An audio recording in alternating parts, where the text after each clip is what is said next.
Um, also, while I was gone, uh, a new video came out. And I've seen some videos of this guy. I think he's with Jack Chick. I think this guy's with Jack Chick, if I recall correctly. Or at least Jack Chick posts his stuff. I don't know. But a King James, again, let me point something out. Not everyone who is King James only is cultic in their beliefs. Okay? I've said that for a long time. I lay out the various views in the King James only controversy. But there is a cultic King James onlyism. Peter Ruckman died a couple weeks ago. And Gail Ripplinger is still around. Sam Gipp's still around. Ruckmanism, Ripplingerism, Gippism, cultic. What do I mean by that? They make it the central aspect of the Christian faith. Questioning of their human tradition, and it's a human tradition, becomes the means by which you are excluded from the kingdom of God. You don't agree with them on this, you're going to hell. That's all there is to it. It's cultic. The way of thought, the thought processes become cultically twisted. Just as if you talk to a Mormon missionary, and they know the Book of Mormon is true because they got a feeling about it, because they prayed about it, and there's no reason going on, there's no grounds for being able to challenge what the Book of Mormon says. It is a cultic system. McKinney, Will Kinney, the guy that we had another example of just a cultic mindset, no ability to break out and to think. The rationality goes out the window. These folks obviously become extremely susceptible to every form of conspiracy theory known to man. Well, here's a video. I'm just going to play it. It's 17 minutes long. I may make a few comments,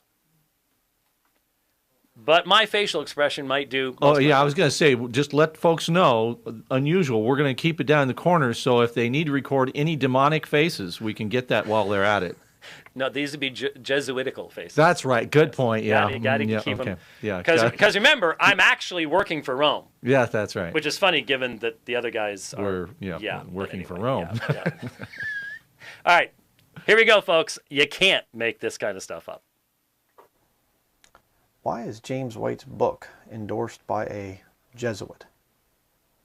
Seems kind of strange. Yeah. I mean, James White proclaims to be a Calvinist and things like this. And but I'm not. Most Calvinists throughout history have been very much anti-Roman Catholic. People say, well, he debated Roman Catholics. Yeah. Oh, yeah, but there's things within the Jesuit oath that say about speaking against your own holy church. Speaking against the Roman Catholic Church as a Jesuit. So that's not really proving anything. But let me show you the quote here. Here I have the now two check books, this out, Rich. the Overhead edition camera. And then the later edition. Isn't that cool? Attacking Bible-believing Christians. I need one of those. The little Jesuit game that White and his followers play is they Jesuit say, game. He's not attacking those who use the King James Bible. He's not attacking the King James Bible. Just the fact that he goes through and tries to point out errors in the King James Bible and mocks and puts down those who use the King James Bible, but he's not attacking. Okay, little mind control tactic that these Jesuits are good for. You know, they use sophistry. Sophistry, mind control tactics. Sophistry. Well, where they will say that they're not doing something while they're doing it. Playing little word games is what it is, mind control. But anyhow, let me just show you here the quote. Zoom in here. Here we have Norman Geisler. This is the best book in print on a topic too often riddled with emotion and ignorance. Same thing in the newer edition right there. You have it. All right. There you go. There you go. You say, what's this have to do with a Jesuit? Norman Geisler is a Jesuit. Let me show you the proof. What I'm going to do here. Now, just because we're going to run over time if I do this too much, but you know that a lot of people call him Roman Geisler. And the funny thing about this is, long before this guy ever came along, for 20 years, I have been engaging in Norman's weaknesses when it comes to the issue of Roman Catholicism. I have a long history of this. And but to these folks, even the differences between Geisler and I, even Geisler's constant attacks upon me are irrelevant. Because once you have the Jesuit thing going, you don't have to worry about consistency. You can take two utterly contradictory things, put them together, and just gloss it over with, well, that's just the Jesuits. That's just the Jesuits. Now, the funny thing is, how many times, well, this would have to go back a long ways. But how many times have I mentioned my concern with the fact that Geisler got his PhD from a Jesuit school? I've pointed this out many times. And I believe that it's foundational to his rejection of Reformed theology. I think it's foundational to his absolute embracing of Thomas Aquinas. And I have argued that the Geisler school emphasizes human philosophy over biblical exegesis. I argued with Norman about presuppositionalism at the 1996 Christian Booksellers Association over lunch. I did. There were witnesses. So there is an issue with Norm on that subject, but that it's ridiculous to then turn Norm into a Jesuit just because he has been compromised on certain philosophical topics, as unfortunately a lot of evangelicals have. That doesn't make him a Jesuit, and it's absurd to make me a Jesuit. And I know one Jesuit, Mitch Pacwa, and he would find it quite humorous. I may send him a link to this so he can get a good chuckle out of it too. But yes. Hey, point of order here. I discovered something. You know, I used your Mac while you were gone, and I messed stuff up, I'm sure. Yeah, but, you broke my thing. Yeah, but I discovered something on the video stuff. You don't have to use your trackball to bring up the stuff. Hit your space bar. It'll start and stop with your space bar. Try it. Well, can you get my the camera there over at my desk? Well, that's cool. We can talk put because my he camera over wasted there. a bunch of Gotta time get it here waiting for someone to go get him a camera. How do you like that, huh? That's pretty cool. Around the other way. Okay, so the space bar. Well, okay. Yeah, okay. All right. Digging it, man. I'm lucky I can get my pointer over This to it now is- after what he did to my system, which I haven't been able to fix yet. Dunka. Don't know how he did All right. that. I'm going to go kind of low tech. I don't what have happens when Mac guys- Camtasia on this When computer. Apple or So I'm just going to use a little Microsoft digital guys camera play here with just to show you. check it out now. Okay, here we go. This gets Show you what's on not the quite as high internet tech as the Here we previous one. have normangeisler.com about Norman Geisler. Hey, can we see anything on Ergen Cantor on there? There it is. Stop that. Norman Geisler, PhD, is a prolific author, veteran professor, speaker, lecturer, blah, blah, blah, blah. Cross between, I thought this was interesting, Thomas Aquinas and Billy Graham. I wouldn't want to be associated with either man. But down here it says, Norm has authored or co-authored all these books and blah, blah. You know, he's taught theology, philosophy, beware lest any man spoil you through philosophy. It talks about in the Bible, book of Colossians there. Professor Veritas Evangelical. If you're a cultic King James onlyist, my suggestion is do not apply to teach philosophy anywhere.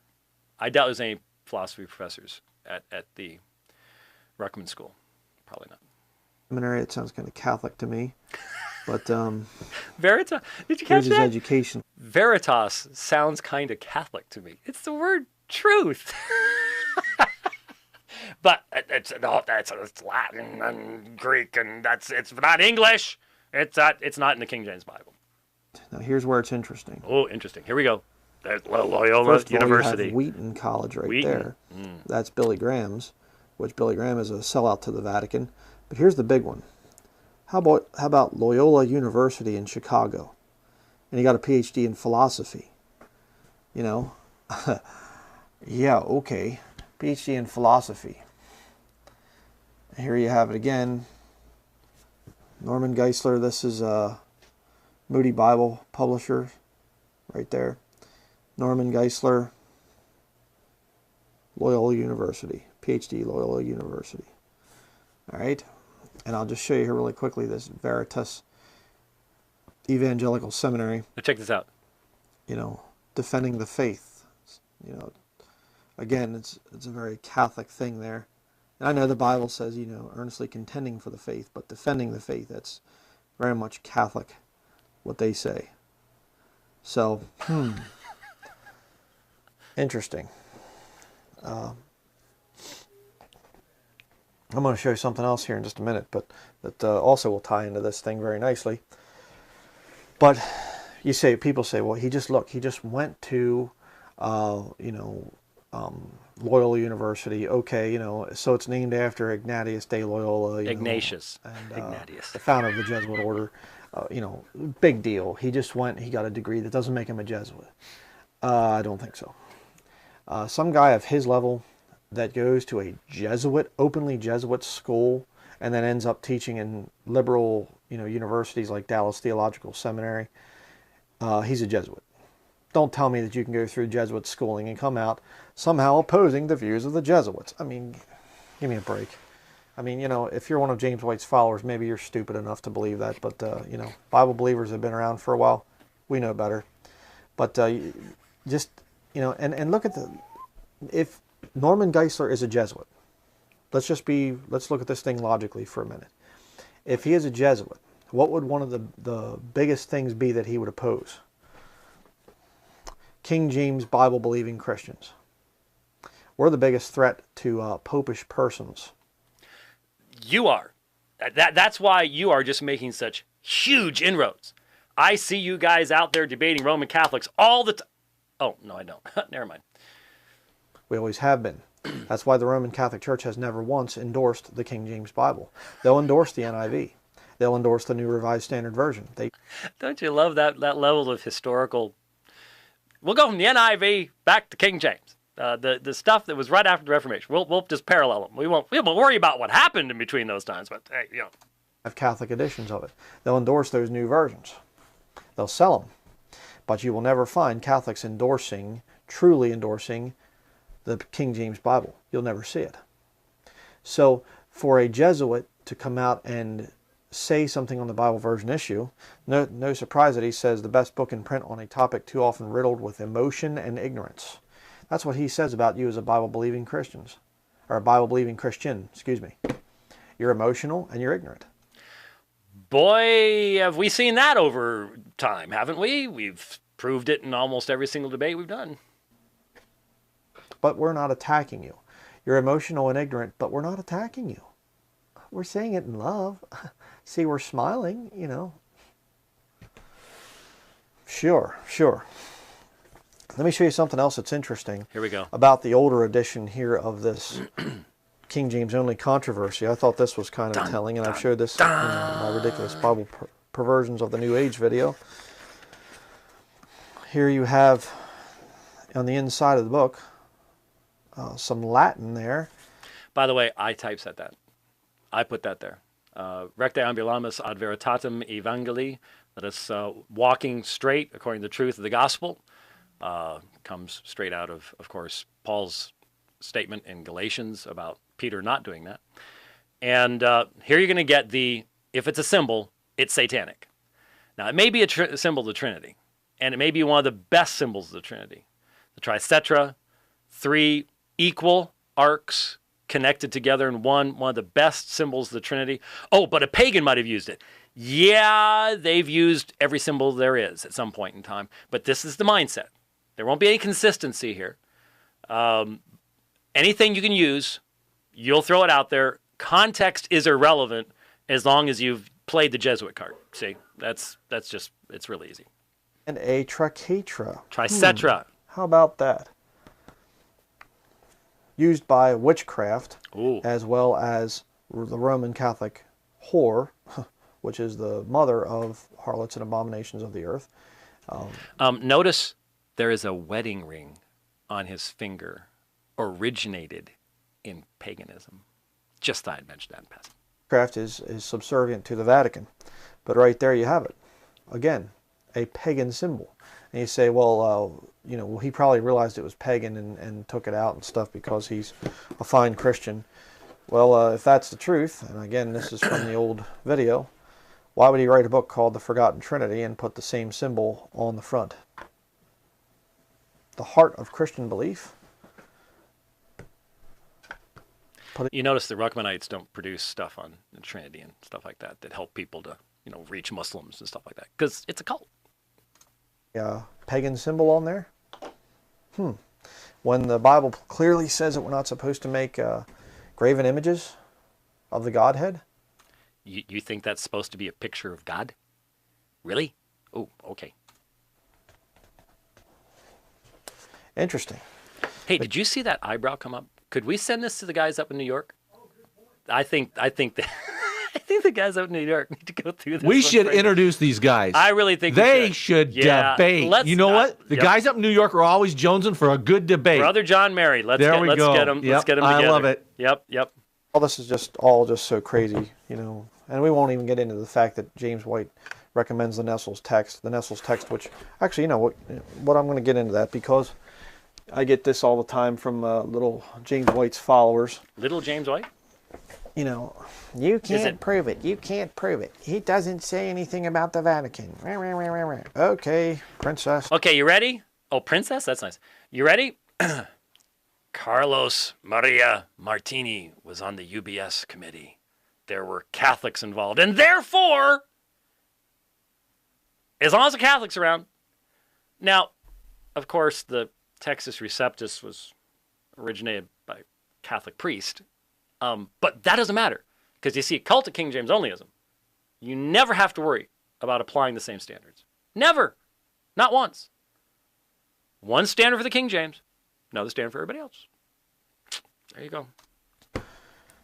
I am going to prove it to you. Here we have the Nestle Land, 27th edition. I have the 28th up there on the shelf above me.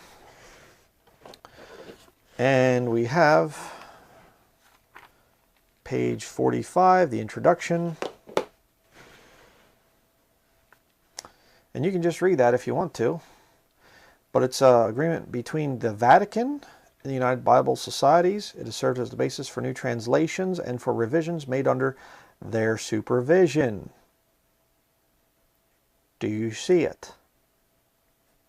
Yes, the Nestles Text is done under the Vatican's supervision. And they get their little boy working on the team here of little boy scholars. I'll show you this guy. This guy's name. Carlo Maria Martini. Now, by the way, what would actually be relevant about this to a clear-thinking person, not a cultic person?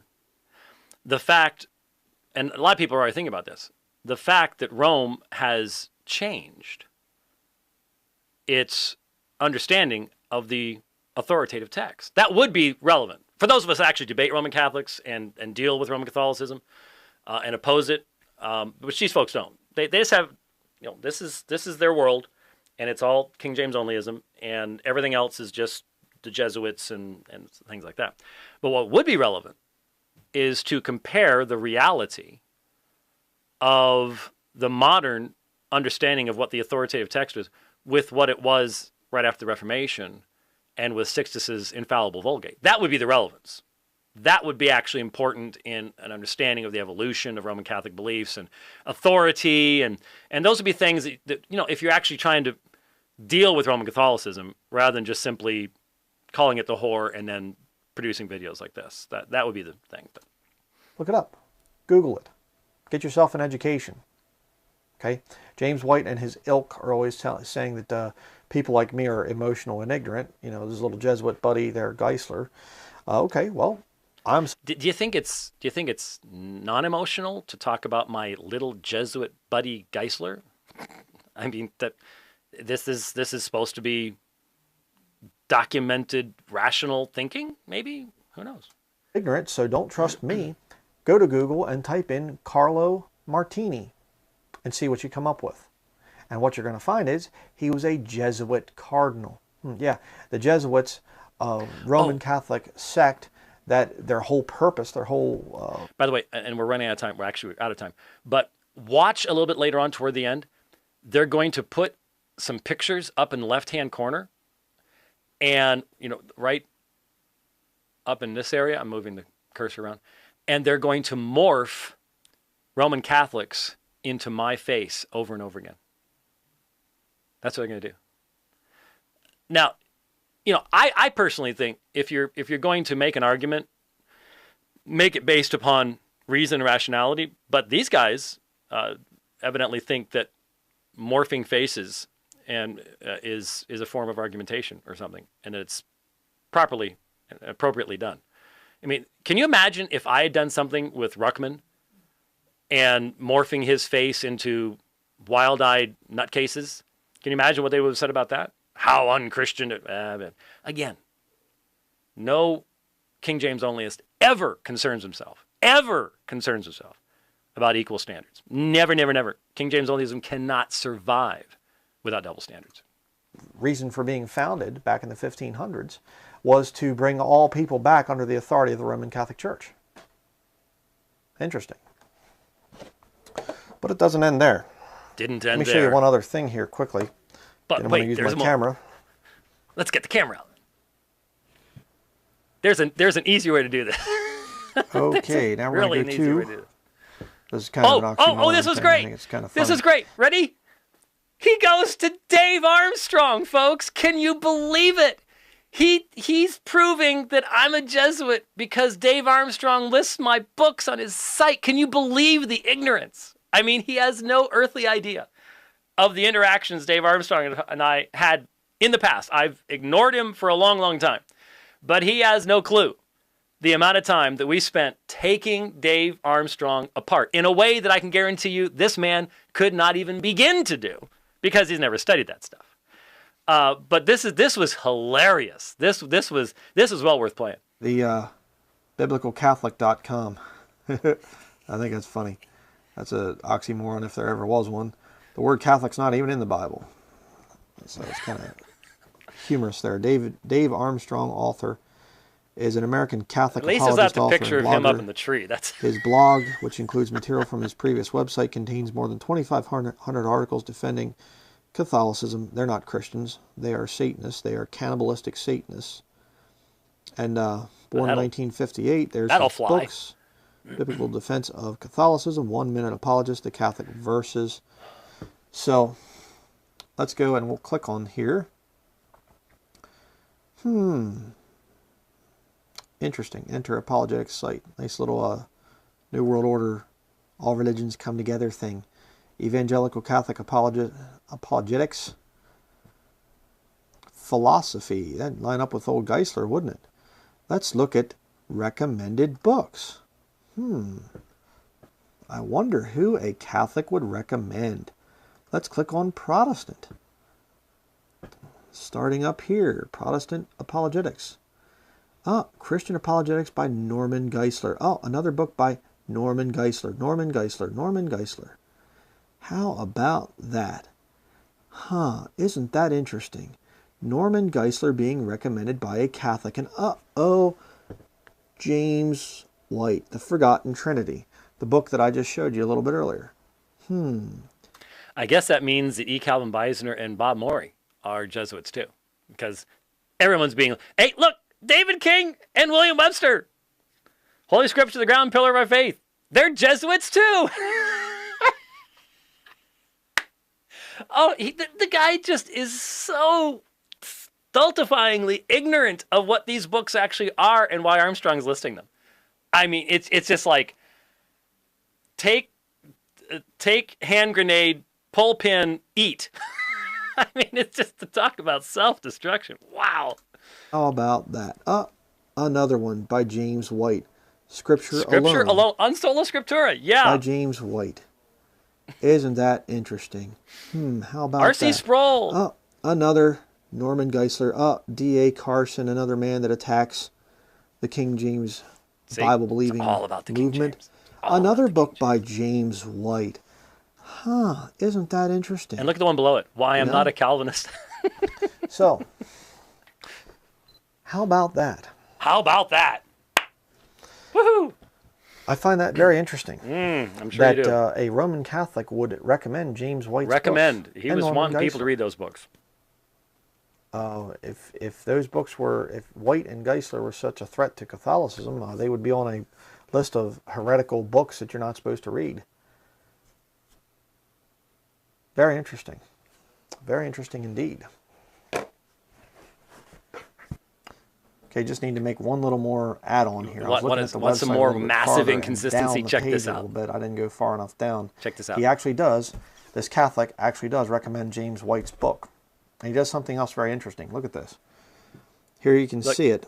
Look, Gil The Riplinger. King James Only Controversy by James Gil White. Riplinger's a Jesuit. Okay, again, you know, If being listed, biblicalcatholic.com. Gil Riplinger is now a Jesuit. Showing Been his proven by website Jack here. Chick. But then you say, Ho-ho! what's he doing with Gail Riplinger's book? Well, he recommends Gail's book, but then... And David see, Otis Fuller. here it's refuted by He's a James Jesuit White. too. Isn't So that if interesting? King James onlyism was a That's how challenge, these Jesuits then work. oh wait a minute, Okay. wait a minute. I keep See? using the same standards. I'm sorry. Read this one, but make sure to get James White's book refuting it. Who do you think James White is really in bed with here? Who do you think he's really working for? Let me see. Probably the Catholics. And check this out, too, the thing of anti-Catholic books. James White. There's 2 books by James White. Right there. So what's going on there? Well, James White is controlled opposition for the Catholics. I'm controlled. Yes. He recommends their Bibles, Yes. okay, their text, and the Bibles that come from them. He'll never tell you that the NIV or the New American Standard or the Dewey Reams or any of them are satanic. They're just different ways of it being written and shades and nuances of the Greek and whatever else. But you'll not see this. You're getting a little bit of anger and vitriol in there. Seems to be a little emotional, a little almost shaking of the voice. Vatican Catholic here recommending strong Bible-believing Christian books that really truly refute their positions. Like who? They just use their little Like Jesuit what? coadjutors that aren't really going to draw Coadjutors? anybody out of the Vatican Coadjutators? system. Is that what you meant? That's why I don't recommend you even wasting time with a guy like this. Don't even waste your time. See, I've explained this before. Let Now me watch just the say upper it one left. more time here in closing. And that is, when you are dealing with a man that is a heretic, you admonish him twice, and the third time you reject him. All right? According to Titus chapter 3, verses 9 through 11, I believe it is. Don't waste time with people like this. You see, once they have a philosophy that the King James Bible is not true, they will continually come out with new questions and new opposition. They'll just continue coming out with them until they can get you on one that you can't answer. And then they say, see, your whole system's flawed.